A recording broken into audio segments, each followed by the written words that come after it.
Parker. Yeah, Rick, and we're actually just looking at some of the replays here, trying to evaluate maybe where you are position-wise. We'll figure all that out later. But what happened as you went off into turn one there with the rain? Honestly, it just was the previous lap. There was nothing there, and then that lap it was just, just dropped. So, what do? You can't check up that fast. You just got to try to drive through it. Thankfully, I was on the high side, and I saw water and saw everything, and everybody wrecking in front of me, and I just got on the fence right here and just started rolling right on the wall but everybody's coming up across the track in front of me. So, I was then just trying to figure out everybody to slide back down and get out of the way, and then for me to continue on my merry way. But there's just really nothing you can do in that situation. It was way too late to call anything, and overall I felt good about our car though all day long. The Interstate Batteries Camry was fast. We had good speed and ran up front, led some laps, won a stage. So I'd love it to be over right now. Like rain hard. It's a little damaged right now. Yeah, we're a little damaged right now. So, it would be better off for us to just see the rain so we can just load it up and take our lumps with the finish that we got right here and go on. Well, we'll see what happens here. Let's talk a little bit about the racing. That was intense from the drop of the green flag. Was that some of the most intense super speedway racing you've ever been a part of? Yeah, I don't know if it was just the lack of practice where we fired off and everybody was like dancing around and getting after it. I was like,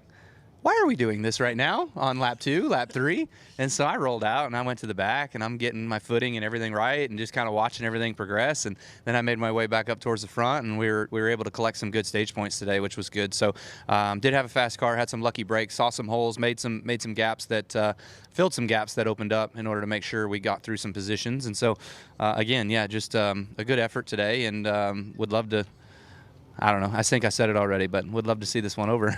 Yeah, of course. And I want to talk about that because you had such a fast car. You went from the back to the front multiple times. I mean, a lot of drivers were saying it was tough to pass. How were you able to do that? It was tough to pass. Now, that's not wrong. When the lanes are stuck side by side, there's really nowhere for you to go. But once things start to maneuver around and you get those 3 lanes going, then holes start to develop and you kind of start working your way through and snaking your way in and out of traffic a little bit. And that's when it gets a little bit dicey, too. Sometimes the wrecks start to happen. But majorly, I would say wrecks always happen from guys pushing out front, trying to keep their lanes moving forward and keeping their lane ahead of the other lane coming. Do you think some of that could be the drivers that came in here knowing that they had to win to get to the playoffs? Like they were up front just making moves that are maybe low percentage moves, just trying to put themselves up front?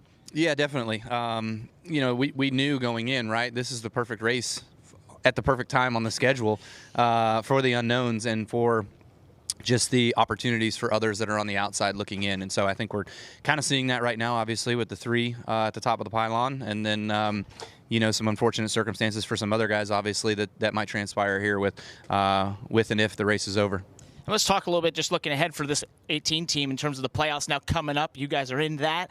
What is this, a day like today where you showed so much speed? What kind of momentum does that build? Well, I mean, you look at the season as a whole and the Toyotas, and so we've been really fast at 1.5 mile, 2 mile, 2.5 mile racetracks. We struggle a little bit when you get below that mile of a racetrack. So feel like Darlington can be good for us. We ran well there in the early spring, so would like to get back there and have another strong run like we had there and start off our playoffs with a good roll, and then we'll see what happens from there. Well, we know he wants it to finish because of the state of his car right now, but had a lot of speed out there, built a little momentum heading the playoffs for Kyle Busch.